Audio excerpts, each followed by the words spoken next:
I'm in the gym and I've got a very special guest coming in today. I've heard that he's got all the gear and I hope he's got some idea. He's performed at Wembley Arena, all the big stadiums, all the big venues, so I'm sure he knows how to throw a few shots, although he's not usually there punching. It's Olly Murs. Right, here we go now. I'm in the ring with Olly Murs, the Troublemaker. Right? I mean, come on, it had to be done, didn't it? That's obviously one of my biggest songs. It's written on the gloves. I don't know if the camera's got it. Yeah, it's one of my biggest songs. I had to get them put on the gloves. I mean, it would be a good ring name, wouldn't it? Yeah. I thought if the Misfit card comes calling, the Troublemaker. So yeah, I mean, everyone loves a bit of boxing. Is the Misfit calling card coming? No, genuinely, people will say, "Oh, you're saying it because you want it." I don't. I'm a 40-year-old man. I love my singing. I love performing. Getting punched in the face. People don't realise, yeah, when you're boxing, and you know this because obviously you're a boxer, but we're talking to the audience at home. I've been doing this now for a couple of years, as we'll talk about, and I'm getting to the point now I want to spar. And as you can probably see, I've been clipped already on the side of me, on my eye there, look. And it ain't nice getting hit, mate. No one likes getting hit. I've had a couple of street fights when I was younger. No one likes getting hit in the face. How did you get on with a Troublemaker? You must have, nah, it was more like handbags, really. But yeah, my career's too important. I couldn't be going into a ring and getting.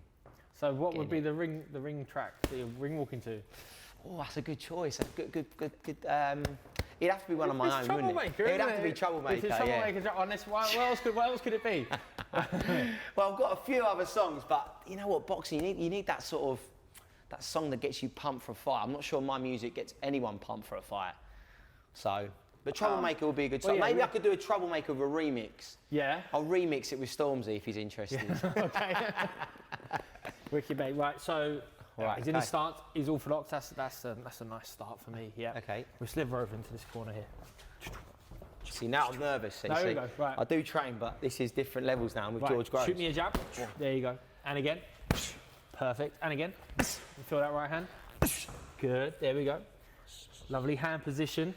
So you've got that floating left hand. I like that. That was me. It's like that floating left hand that comes up. Is that just so you can sort of, you're unpredictable? Is that what it? Well, I used to like the left arm as it's almost like a counterweight to your upper body. So like you can lean back, and then if you're leaning back there, that's a bit more stress in it. The left hand's out as a bit of a counterweight. Plus it just might occupy your brain. It might just a little bit obscure your vision. Yeah. Shoot. Lovely. Fast two. Nice. Fast two. Good. Right, give me a left hook. Lovely. Sorry, I didn't twist my body into that one. That's all right. Give me a left hook with a twist then. Nice. There we go. Nice. There we go. And again. Nice. Left body. Yeah, go left body, left head. There he is. Misfits all over. This is happening. We can't give too much away. Ignore him. I ain't fighting Misfits. Who within your industry would be the best Misfit fight for you right now? No, for me to fight? Yeah. Nah, there's no one. They're dead. You're not talking like a boxer now. Imagine you're the boxer. You're not Olly Murs. You've got to call someone out now. George, no one's as fit as me. It wouldn't matter. No one would be able to handle the fitness. They will get it. They will get the same. They wouldn't be able to handle the Troublemaker. Yeah. Right, mate. We'll do some defences, yeah? Yep. So you got your hand defences. Yep. You catch and parries. Yep. You got your head, so you're dipping and slipping. Hey, right. And rolling. I'm about to defend against an ex-pro. Yeah. Right, here we go. So, and I know you've done all these already. And then the roll. So the roll comes up and a little dip in the knees, and so you can step across if you want, or as you are, holding your feet, lovely, nice roll. There we go. So, give me a 1-2 left hook. Yep. Boom, boom, boom. Left hook and roll under this one. Right. So 1-2, boom. Yeah. Boom. So there you go. Yeah. And just roll back to your head position. Yep. I quite like to roll off the same punching hand. So if it's a hook, I roll to my left. If it's the right, I roll to the right. Oh, sorry. Say that again. So you hook, roll left. So boom, drop your head, roll around to your left. Is your left in it? Yeah, I'm going. So yeah, you're rolling out to your left. So rolling out. Yeah. Okay. So yeah. So you got like terminology I use is there's roll and roll out, and roll out just means step with it. Yeah. So you've rolled out and you took a step round. Yeah. Okay. So give me just touch the 1-2, whip a hook, roll. Okay. Yeah. There he is. Yes. Keep creeping round. Keep creeping round. Keep creeping round. Right now, give me a 1-2 and roll out to your right, yeah? Yep. Oh, sorry. There he is. Lovely sharp roll. I love that. I've got So obviously, better at it. you're a professional entertainer. Yes. How much have you noticed the crossover from your performances on stage to in the ring? Huge. Yeah. Massive, yeah. Got it already? No, because boxing's massively changed me as a performer, massively helped. One, I did this purely because I loved playing football, and I got to a certain age, my knees couldn't help me anymore, so I couldn't train. My knees just weren't ready to play football. So boxing gave me something else. You know, I think when you get to a certain age, you need to let out that little bit of stress, that little bit of that testosterone needs to go in. And for me, I just felt like getting in the gym, boxing, learning something new, learning a combat sport, learning the fundamentals of boxing was great. But what really helped was my touring and being on stage. These 3-minute rounds with a minute rest into 3 minutes consistently really helped me as a performer, because most of my songs are 3 minutes. Yeah. And if you watch me perform live, I'm all legs, you know, I'm all legs, I'm all this, you know, training, and I'm all dancing and everything. So for me to train, doing 3 minutes at a high intensity, have a rest, then go again, is what it'd be like on tour. Yeah. So it really, really helped me boxing, not just from all the other things I spoke about, from my head and physically, it's really helped me with my performances as well. Oh, perfect. And I love it. I honestly love it. I actually love it. And is the footwork getting better? So you're obviously newbie amateur, whatever term we came up with. I mean, I'm newbie amateur. I'm a newbie amateur. I'm not even an amateur yet. I'm pretty basic. But your feet are good. You're like a Cuban already, yeah? This is what me and Sam Gilly, obviously I train with Sam, and like this is something we try and work on a lot. But I mean, you guys, you guys' footwork's unbelievable, and that is for me one of the key things I struggle with at boxing. Funny enough, like I've Fast on your feet, I dance, but it's just I keep doing this. I keep crossing. Is that a move that you would do on stage? I don't know. I suppose you just when you're boxing, there's things that you need to learn, and that is not to cross over, because obviously if you cross over and you get hit, you're not got that base, you know. Yeah. Well, if you've got any tips, please let me know. Here we go. Right. So those defences, yeah. So give me a sharp jab, and I want you to dip outside my right hand. So that's it. Slip. There you go. Slip. Yeah. There you go. And again. Beautiful. And again. Right. Come back with that troublemaker hook, yeah. There he is. Yes. Perfect. And again. Beautiful. Lovely weighty hook going right through the target. Here he is. Here he is. One more. Sorry. Give me that dip. There he is. Yeah. Oh, sorry. He's already fainting me out, twitching me out. This is perfect. There we go. Right. Shoot a jab, and you're going to dip to the right leg, or slip to the right leg, and just pop out with that right hand. There he is. Good. And again. Good. And again. Good. Okay, after that right, show me those nifty feet without crossing your legs over. Roll out underneath that right hand, yeah? So you've gone jab, dip. So jab. Oh, so jab, dip, right, roll, right. Oh yes, just spin out and then boom. Yeah, and you want to land that right foot so that you're at the end of that right hand there. Yeah, so if you've gone too far, you're going to be out of range. If you come too close, if I roll to you and I'm too close, you're going to end up smothering the shot. Was that your favourite shot? Was one of them favourite shots to do? Yeah, I was right hand jab. I love the jab, all about the jab, but not a big left hook, more straight right. You was your jab when it was always the jab with you? Yeah, I love the jab. You used to have it, did you have it, was you behind your shoulder? Would you? Yeah, so I turned pro and I started working with Adam Booth, who was training David Hay, and that Hay was almost like who I was looking up to. And Hay was like this, low hand, and you start going, it was the first time I saw it, but then you start going back through the archives and you're like, you know, Mayweather obviously had low left hand, but so did Sugar Ray Leonard, so did Pernell Whitaker, so did all these other great skillful fighters. But isn't it like, if you're that good, you can do that, but obviously someone like myself who's an amateur, the last thing you want to do is have your hands here. You want to try and have your hands here, right? Yeah, but I feel like you're a man with flair, like you're a man with style and substance and a bit of pizzazz. Show business. Yeah, but I don't want to get hit. True, yeah. Well, that's the problem, okay? George, if I've got to go on stage tomorrow night, I can't get a busted nose because I was thinking, George just told me to sit like this. But then I was with Ricky Hatton. I did a couple of sessions with Ricky, and he was like yourself. He said it's always nice to kind of, it's always nice to sort of mix it up. Sometimes shoot from here, or shoot from different angles, and you're keeping the person in front of you guessing where the shot's going to come from. Absolutely. So you've got a low left hand, so you've got to be defensive frame of mind all the time, because I know I'm showing a lot of that side of my face, which is very encouraging for you to throw a right hand. But to defend your right hand, you pull away and you lift the shoulder, so it's like a shoulder bump. Sort of, I can't remember which one. There's lots of different Philly shells, but they talk about that being the Philly shell. It's more like you're just pulling that shoulder up. Oh, see, I feel weird doing that. It does. It is weird, because imagine if you don't go far enough, but you can still, if you can see the side of my face, you can land the shot. So if anything, you've got to get right behind it, hide right behind it. But you guys do it so quick that you wouldn't even, like, just seeing you do that slow motion, you're thinking that's odd. But if I watch your fight, it's constant. It's just there. I mean, don't get me wrong, it don't always work. I've usually got a black eye on the left side of the face. Well. But I like the benefit of the low left hand with the jab is that it's got twice as fast to travel, but by the time it's here in your peripheral, in your eye line, it's already at full speed. So if you imagine I've hoiked it up, I've cranked up the pec, the lats, I've wound it up, and then by the time it's here, whoom, it's coming out at full speed. If my hand was high, I can't start from, even with a nice flow, I can't start from nothing to get it to full speed, whereas there, whoom. So you weight starts on the front foot, you draw the weight to the back foot and hoik that jab up, hoik that arm up, and then whoom, you can fly out, and then obviously shoulder protraction, shoulder nice and long, keep your head back. But again, with you guys, with proper, it's all about that distance, isn't it? Keeping that distance, like, if you're going to step in here, you'll be like that, won't you? You'll keep your arms up. But from here, you can control the ring. Is that right? Yeah.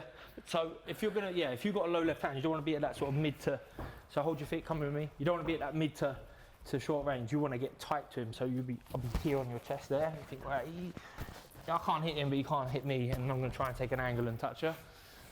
Here he is, there you are. How on? I mean, you must have great spatial awareness being on stage. I think so. I think so. Yeah, but this is a whole nother level. Like I said to you, training with Sam really, I couldn't believe. I watched boxing very much as like the big fights. You versus Froch, big fights. Just if there was a big fight, I'm there, I'm watching it. I wasn't watching how you guys moved. I wasn't watching I wasn't thinking of how did they parried that shot? Where's that weight coming from? Look at that movement. I was just watching as a spectator going, that was a good knockout, or that was a good fight, or this was brilliant. When I went and stepped in the ring and learnt and went to an actual boxing gym and I saw how the fundamentals start and how you break it down, it's incredible. Yeah. Like, it makes me appreciate what you do so much more, and appreciate what the ground of boxing upwards and all the young lads coming through and how hard it is to crack it. I mean, it ain't easy. Like, you must be really grateful for the career you've had and the journey you went on, because so many kids want that. Yeah. It doesn't always work out. No, it's hard. And you're lots of kids with lots of talent, and then there's something missing, one secret ingredient that's missing, and then you just don't get there. Well, sometimes it's just a bit of luck. And also it's the team, isn't it? Team's really important, having the right balance.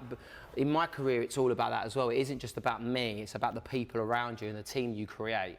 I find in boxing that's massively key as well in the gym. If you've got the right team, the right coach, the right people around you, the right promoter.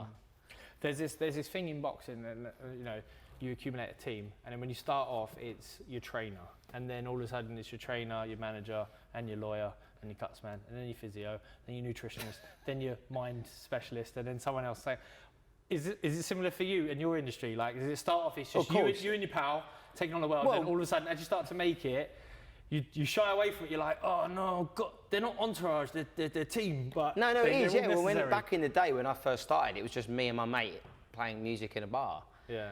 It then went from that to obviously finishing X Factor. All of a sudden I had a manager, all of a sudden a tour manager, then I had PR, and then you've got, you have your lawyers and things like that don't always come to things, but they're there if you need them. And then you've got, your band, and then you've got all these different people around you. But I think if anyone that wasn't on the same level as me or on the same journey as me, and I felt they weren't there for the right reasons, they wouldn't have been part of my team.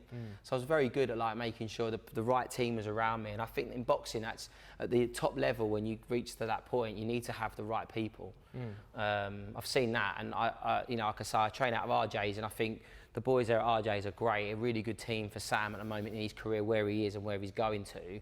He's just got the right voices in his head, and I think that's really important because I think a lot of these boxers, a lot of young lads don't necessarily get that, unfortunately, and it's about picking the right gym with the right people. And that, for me, I was just very lucky that when I come off X Factor, the management company I had, which was modest, they literally took me under their wing straight away, signed me. I got you have to sign with them as soon as even before you're on X Factor, like on the live Yeah, shows? that was all signed, yeah. Pretty much we were told, like, when you finish the show, you'll get a management company, and we agreed as a team, as a group of contestants, we agreed which management company we were going to go with and stuff like that. Does it feel dog eat dog in that stage? What, at the X Factor? Yeah. When I was at the X Factor, yeah, it was for me, because I'm a competitor. Yeah. So there was an element of like, I really want to win this. Yeah. So there was an element of that for me. I was like, well, I was 25 at the time, so I was like, this is everything to me. I've got nothing now. If I leave here, like, this is it. I have to, this is my moment. Yeah. A bit like the biggest fight in your life. You get that opportunity, that big fight. You're like, maybe you've been brought in on short days' notice. It's kind of that for me. It was like, this is X Factor. I have got 8 weeks on TV. I've got to, like, do the best I can every single night. And luckily, in the end, I ended up losing it. But that fire in my belly gave me determination after that defeat, I suppose, if you want to call it. Yeah, no, but what's that feeling like at the end? Like, you've come second, but you have to almost turn that into a win. Like, yeah, well, as in your career can take off now. Well, okay, from a boxing perspective, it's like being in the big. It would be like for you, although it was, when you fought Frotch and you guys had them amazing fights. Even though you lost that first fight, and there was all this, you almost was. Everyone was saying that you should have won the first fight, right? That you still came out on top, because even though you didn't win, for me, X Factor, I didn't win, but there was a bunch of fans that loved me. Yeah. And the opportunity was so big. I was like, oh, do you know what? I can take it on from that now. Yeah. And I can build what I've got. And like, I could focus on me losing the X Factor, which was disappointing. But in the day, it just come different to you guys. You guys had to fight. We just had to sing songs. But I literally got voted out. I didn't win. I was gutted. I thought that was it. I thought I was that stitch up though. They keep you grounded, like, not letting you in. Yeah. Has there been any inquiries or anything? No. I was fair and square. But I honestly thought that was it for me. I was going back to Essex, and I was never going to be I'm never going to be singing again. I keep saying fighting because I got boxing gloves on. But I thought that was it for me. I was never going to sing again. I was going to be back in Essex doing my pubs. But like I said to you, luckily my management still wanted me. Luckily a record label wanted to sign me, and then kind of the rest was history after that. Yeah. But that's where the hard work began for me. That's when I was like, right, I need to now. I used me not winning the show as like for the rest of my career, even to this point now, I still feel like an underdog. I mean, coming onto a podcast like this, I'm more nervous doing something like this than I would be singing, because I'm entering a world of boxing where as soon as you put a pair of gloves on, there's boxing fans watching this going, what the fuck does Murs know about boxing? Who the fuck is this geezer? He's a singer, he's this, he's that. But I love it. I love learning new things. I love doing what I do. I love being in the underdog. I love the fact that there's people out there that don't like me. You just got to embrace it and go with it. And I'm all about just trying to prove people wrong. And if something like this today, I haven't met anyone who don't like you. Yeah, but if I could prove someone on here watching this today, do you know what? Fair play to Ollie. He's doing boxing. Like, I'm not sitting here telling anyone I'm good at it. I just love doing it. I'm telling you good at it. Oh, well, cheers. And I'm glad you're here. George Groves is my mate. Listen, any of you want to fight, I've got him in my corner now. You know how good you're going to be after this, right? So you take this back to Sam Gilly, and he's getting ready, and he's probably been telling you to keep that left hand up. But today, I'm going to let you keep that left hand down. Keep it down. It's going to be down. Keep it's going it to be guessing. floating, yeah? So for that perfect jab, that perfect snappy jab, right, weight's going to be in the front leg. We're going to draw the arm up, and then as we draw it up, the weight shifts into the back leg, and then we step and shoot, yeah? Okay. So it's a smooth movement. Don't think about it too much. Just let it flow. Yep. Like, whoom, and shoot. Good. And again, try not to let that right hand drift to that side of the chin. Keep it that side. Keep it there. There we go. So that shoulder nice and loose and free. Whoop, up and shoot. There you go. And again. Good. And again. Right, now give it to me. There you go. Give it to me. There you go. Little head movement after. Give it to me. Oh, there he is. There you go. Break the pad. Break my shoulder. There he is. And again. Perfect. Perfect. Little feint, shoot. Good. Give me a little feint, shoot. Nice. Good. shoot. Give me a 2. From the low hand. Yep. All right. Okay. I haven't done it before. Yeah. Up, okay. boom, boom, and roll out. Yep. Okay. There he is. Pull it. Twist. And again, drop that hand. Drop that hand. Let it touch the knee. So now I feel like George goes now. There he is. Wow. Little head movements, slipping. That front foot's forward, and that head is pulled back. You're there. You lift the arm and shoot. Good. Oh. My bad. I thought we was doing the 1, 2. Yeah, there we go. 1, 2. Nice. Good weight on that right hand. So once you finish that roll, shoot the right again, yeah? Yep. So 1, 2, roll right hand. Yep. There he is. Really turn those hips in. Yep. Good. Pop out of that leg a bit quicker on that roll.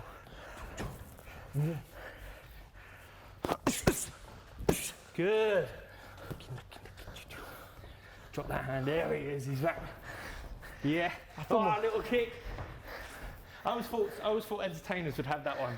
Is that little L step? Yeah. I I feel think like we stole it from you, to be honest. That little L no, step. I feel like that helps me. Look, it's natural. That helps me. That helps me to not do this. Yeah. Well. So we've been training that in the gym because, like, you know, sometimes I'll bump and then I don't want to do that. Yeah. So I'm trying to. So you think primal. So chest proud, shoulders loose, stick your ass out, drawing in the hamstring glutes. That back heel's off the floor. We're here. That left shoulder's loose, fists are tight, and then we shoot. Wow. Go for a little walk. Yeah, Shoot. Go for a little walk. Fast 2 roll.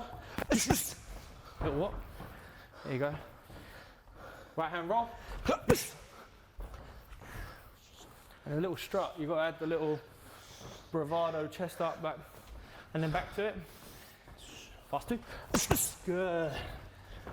So fast 3 just means 1, 2 left hook, yeah? Bumps on, bump, yeah. There you got it.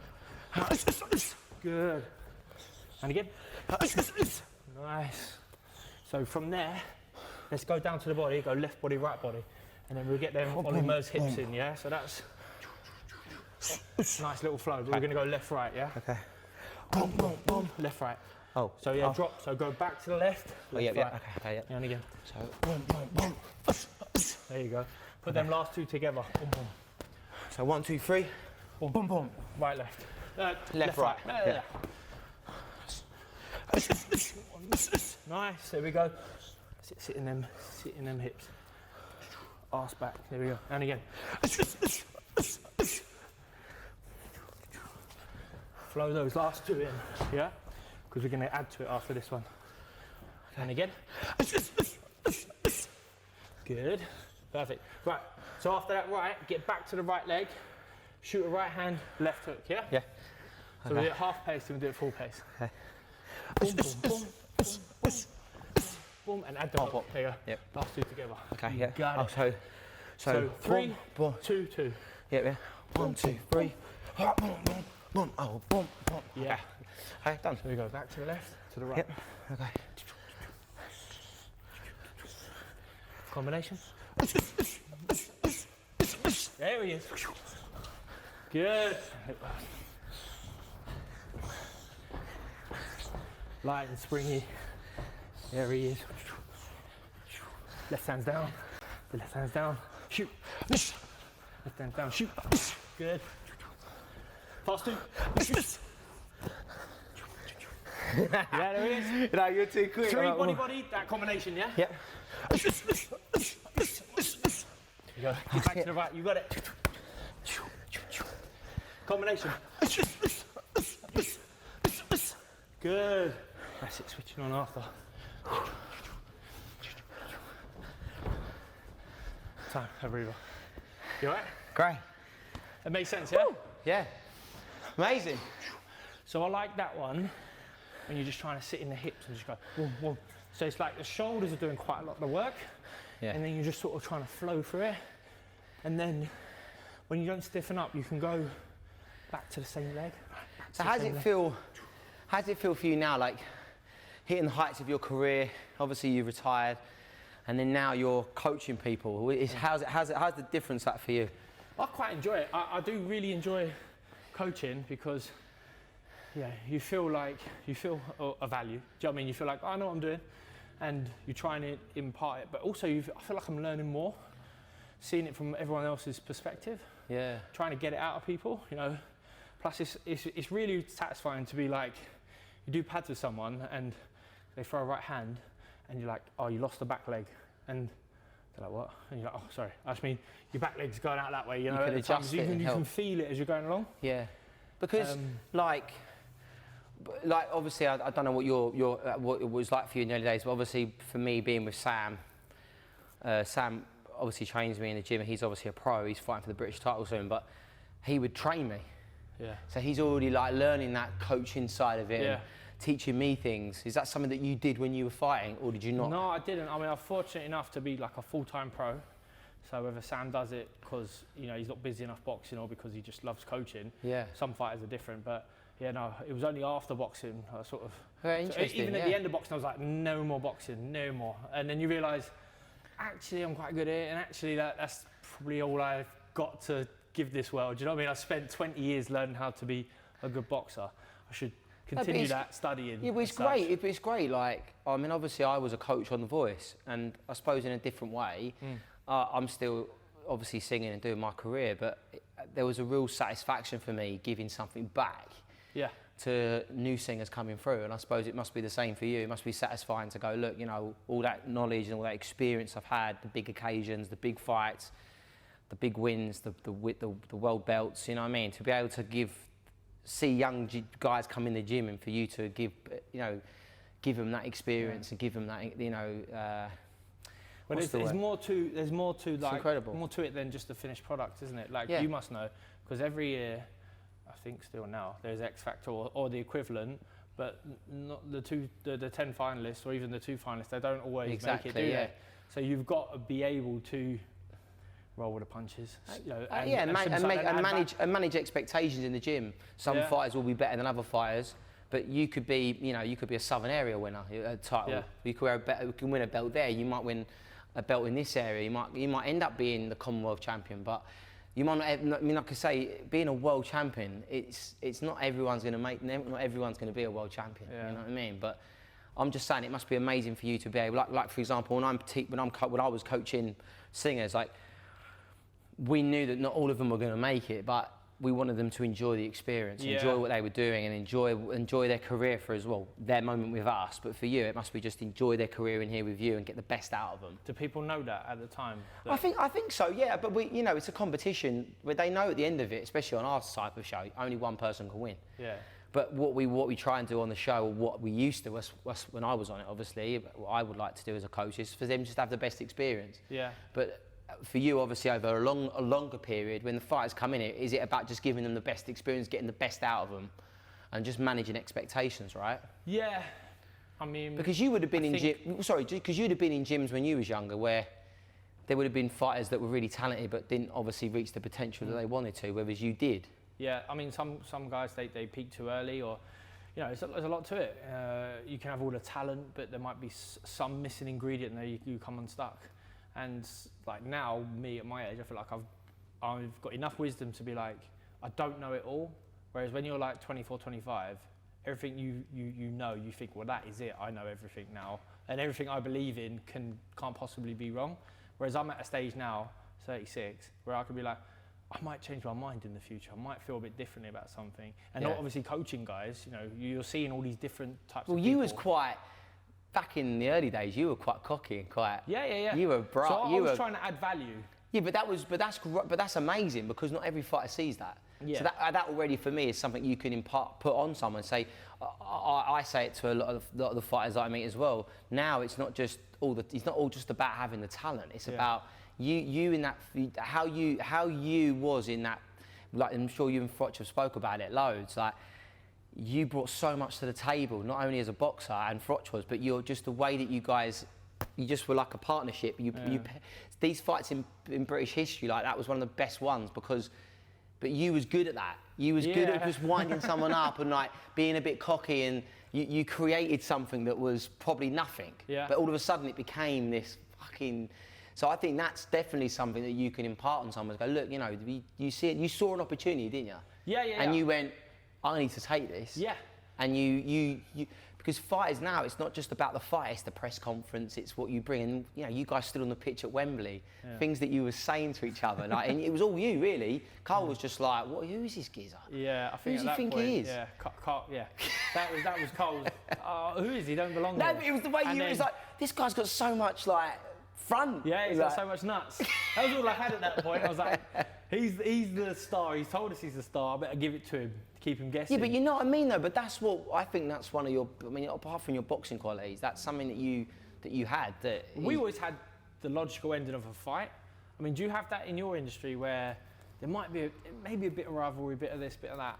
But, or does it? Do you just I'm don't not thinking. come I across don't think in our industry it really is like that. No, I reckon there is definitely a sense that people are against each other, but it's not publicly like you guys would. Like back in the day, it would have been. I mean, remember when it was about Liam? It was about Oasis and Blur. Yeah. You know, there was that big rivalry between who was the best band at the time in the '90s, and who did you like? You know, was it Oasis or Blur? It was kind of like a big.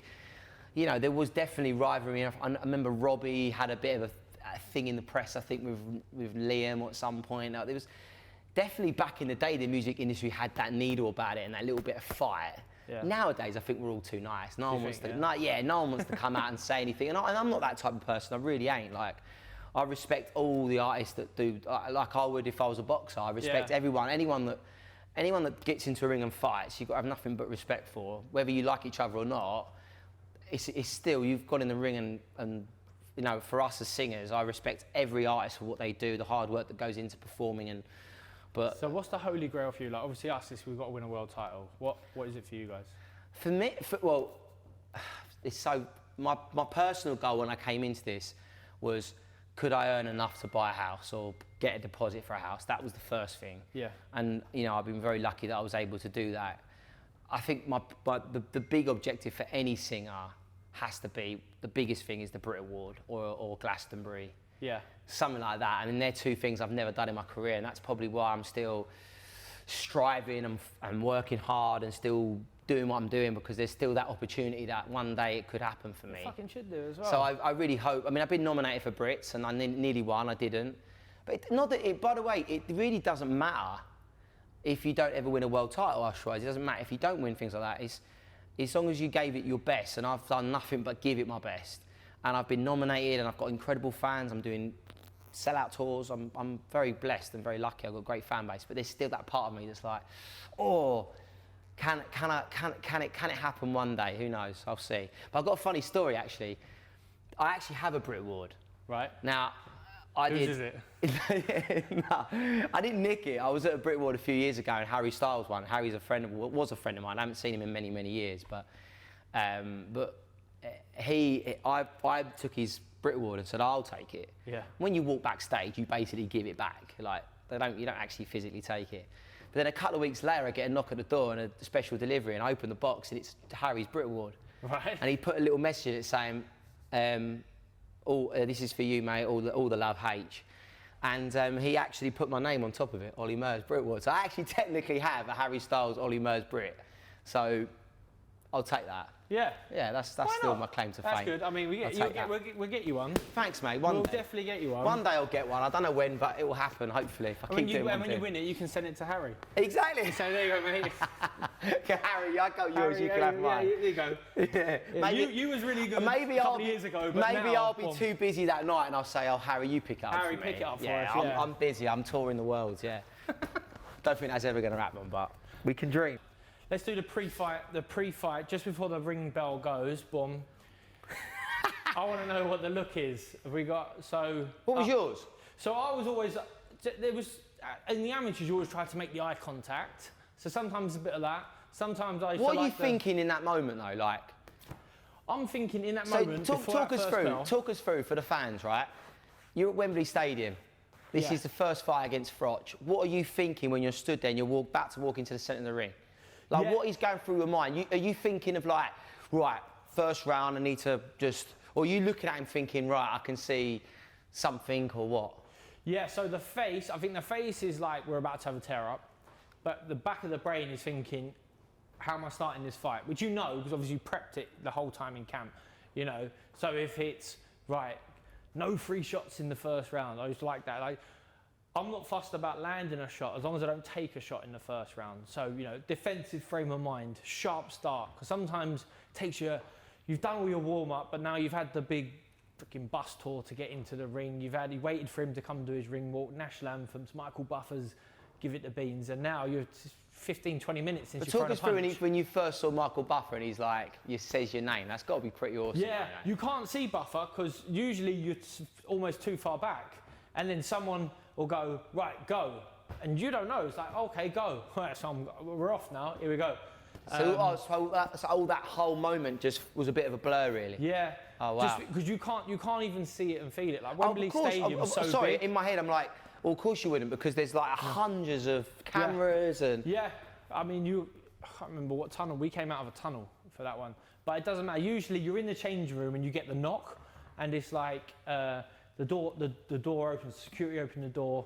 It's always Ralph, who's the sort of the timekeeper almost for the live shows. So it's like, right, here we go. Come George, let's go. And usually you've had a knock 5 minutes, 3 minutes, and they make sure you're ready because you have to adhere to the TV timings quite a lot.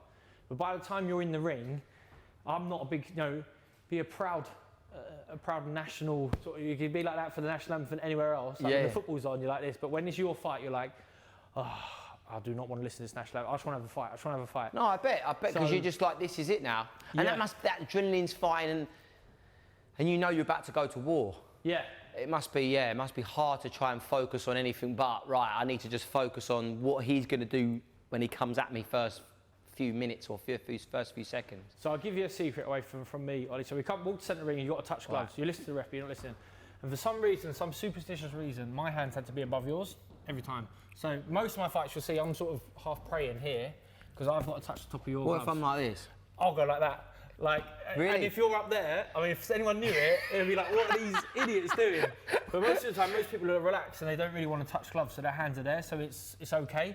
So for me, I had to, because that just felt like ownership over you. Oh, really? That was your thing? I'm on top of you, almost. Like, but you've already cottoned on, so you're there. So we've touched gloves, and they go, right, back to neutral corner. Referee always says, show us your gum shot, so you give them a little smile. You wipe your feet, just in case there's a little bit of dribble, a little bit of something sticky. Isn't that the moment when it is literally then that is it? There's no one else. Everyone climbs out. The referee walks to the centre to cue you in, and then away we go. So we'll do that now, right? We're about to box. All right. You've shown your gum shield, I've shown mine. We need a ding. Ding, We've ding. gone ding, ding, and we come straight out centre of the ring. So what are you thinking? You coming out centre of the ring? Are you getting on your tail? I'm on my toes, yeah. Right, so depends what kind of fight. So if I'm coming in, I'll just get you a little one of them, like, just the one in there. Yeah. Just a little one in there, I'll just... So that's nice to shoot to the body. Shoot to the body, but obviously if you show that, I might come over the top. Risky shot, Ollie, to be honest. I'll just come in body. If I was on Misfits, this is what I'll do. I'll just go straight to the body. Always work the body. I'll just go. Boom, boom. There you go. So they say water in the basement, right? So I might not get. I felt it. I might not get you. He's gonna get me now. No. That's two of it. So we're there. Right, defensive frame of mind. So you was always on the back foot, no? I used to like my head pulled back, wide stance. Yeah, you was always back foot. You were just. Here, measuring. I'll come out and if you could take centre of the ring, you would, right? But then, and I used to like to creep round to my right. Now, I bet a lot of the time you're orthodox moving around to your left, aren't you? Yeah, I feel like I'm more natural. But there you go. That's it. The little L step kicks in straight away. So now we're here. We're competing. He shot the jab. Good. Now quicker than that, Ollie. Quick. Shoot. There he is. Don't leave your head there. I'm going to catch you back. Remember, no free shots first round. Here we go. There he is. Shot. It's Misfits debut. The pressure's on. Fast two. Good. And roll out after. Ooh. It's not. Fucking nearly caught me then. Yeah. So 1, 2, and then you either drop your head to slide out. Yeah, I need to do that more often. Or hit roll it, out. bang, out. Yeah. So if you want to touch and drop back, you can drop back there, but always just drop your head a touch. Because isn't it like just talk when you throw that right hand. Yeah. It's a risky shot, isn't it? If you're just wading in, usually you're trying to time that's what Joshua did, right? Yeah. If you think in Dubai, he's hit him, and then he goes to the uppercut and he gets hit. But what I mean is, if you like just then I hit that shot there, and you've literally come straight round. If I You've got the markings there that Sam's already caught you after. You've left your head there already. Again, it's all these little things you think about. You're like, I've thrown the right, but you've literally, because I've completely forgot to go under, you could have just gone bop. So if you have a nice defensive move, whatever it is, after a punch, almost every time, you got to think more. And that just becomes your natural thing. So you're thinking more like, see, then I was thinking more about how much I can get through the right hand. Actually, you've got to be thinking, how do I get out of that straight away? I think you wouldn't even think. Do you know what I mean? You do it so often in the gym that you'll be committed to that right hand. You're like, oh, I want to get this 1-2 off. It's all about the right hand. I'm looking at your chin. I'm not vaguely looking at your face. I want this to go from point A to point B, land on the chin. But once it's there, what do? Like, I can't then come back here because that's just too risky. If that right hand doesn't finish you off, you're going to come back with something. So what is the defensive move after that? Is it to come out and round? Is it to dip and come round? Yeah. Is it to just pull back and come out? So interesting. But you would probably happen naturally for you, wouldn't it? You'd be able to read their moments. With someone like me, because I'm so not used to doing this. That right hand then, I completely forgot about ducking under, and you could have literally just gone boom, boom. Good night. That's all she wrote. There we go. Fast jab. Good. Fast 2. Good. Fast 2 left body. Good. Come back left hook head. Good. After that left hook head, dip to the right, shoot the right hand straight, yeah? Yep. So boom, boom, boom, boom. So go body first. 1-2 body. Boom, boom, boom. Body. So go 1-2 body. 1-2. Body, head. That's it. And then, get out. You had a tempo for the And then get out. Yeah, and then whatever you want. You want to come out, hands high and dip, shoot and roll out. Okay, all right, I've got this. Okay, you've got this. Got this. Let's go. Good. Perfect. Shoot. Lovely. And I like that one as well. So you've had your little exchange. And then get out. You've won that exchange. You step and what? You just touched him with something after. I've just been hit with a flurry of shots from Olly Murs. I'm thinking, oh my God, what's going on? I'm just about to regroup and he touched me and knocked my head back. Let's do combo again. Good. Shoot. Perfect.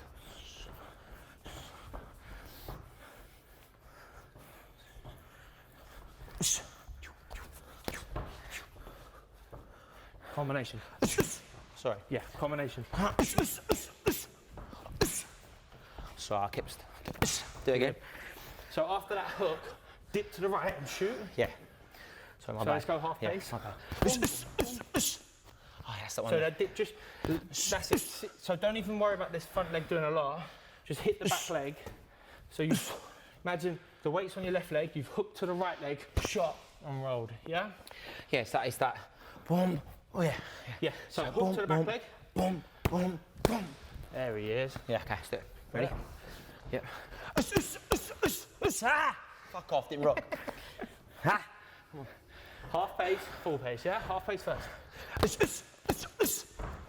Let that hook bring you to the right leg. Let that hook proper.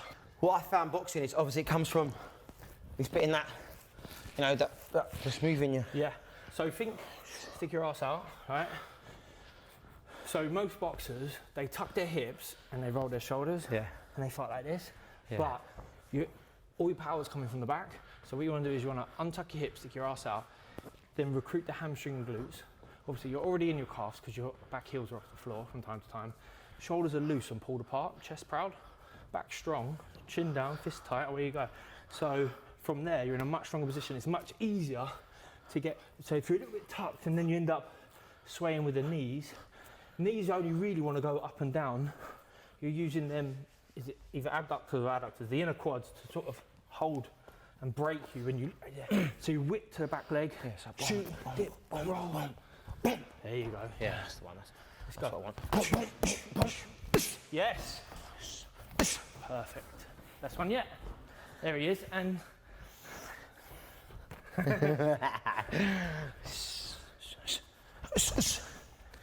shoot. Shoot. Shoot. Shoot. Good. Fast 2. Good. Fast 3, so 2 to hook. Nice, lovely hook.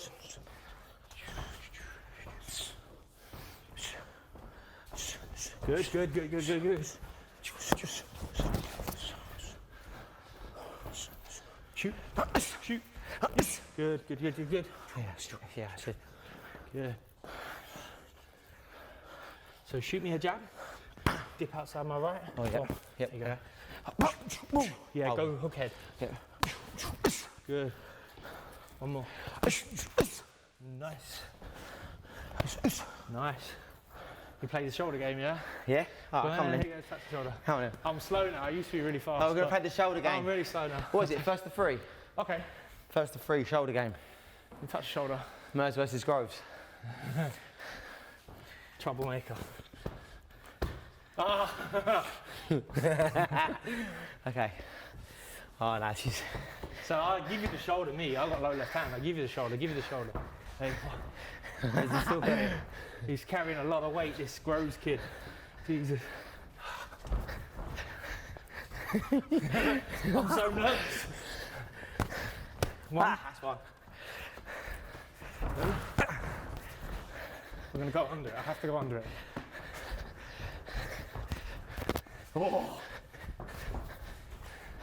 Oh, he's nursing me now. I know it.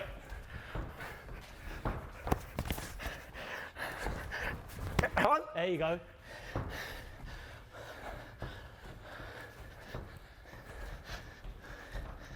Ah! Beat me. Is that free? That's three, yeah. I think that was probably 5-1, to be honest. Love it. Olly Murs. Thank you so much for coming in, Troublemaker. Mate. That was great. Kiss me. Brilliant, man. Thanks, George. Pleasure, mate. Honestly, real honour to come in here and train with you. Honestly, I love boxing. It's a pleasure to do it. Mate, if you're at home and you're watching this and you've never done boxing before, get in the gym. Go to your local gym and honestly, you won't look back. Best thing you'll ever do. So your tickets went on sale for next year, yeah? Yes. Tour's on sale now. Tour is on sale. You got to be hard. It's gonna be hard pressed to get a ticket these days, isn't it? Did you see my Wembley? You're not ramping them up on Ticketmaster and getting some stick for it. I was waiting for you to come in today because you might have seen my post about Wembley. Yeah. And you probably thought, oh, well, Ollie, it's a shame, mate. Not everyone can sell out Wembley. I thought that was what you was going to say to me. You sold out Wembley? No, I haven't sold out. I've sold out Wembley Arena, not Wembley Stadium.